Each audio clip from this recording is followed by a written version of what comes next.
ప్రకాశం జిల్లా ఖమ్మం మండలంలోని గ్రామ సచివాలయం చుట్టూ ఉన్న కంచెను ధ్వంసం చేసి గుర్తు తెలియని వ్యక్తులు నిన్న రాత్రి తొలగించే ప్రయత్నం చేశారని పంచాయతీ కార్యదర్శి చుంచు సుధాకర్ తెలిపారు. ఈ విషయంపై కార్యదర్శి ఖమ్మం ఎస్ఐ పులి రాజేష్కు ఫిర్యాదు చేశారు. పూర్తి వివరాలు విచారణలో తెలియాల్సి ఉంది.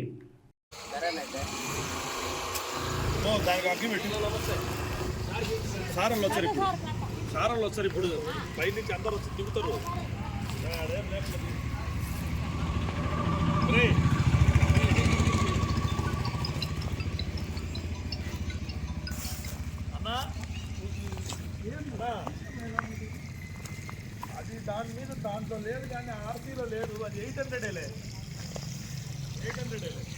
పంపించే 1000 వచ్చింది. రెండోసారి వచ్చింది 1000.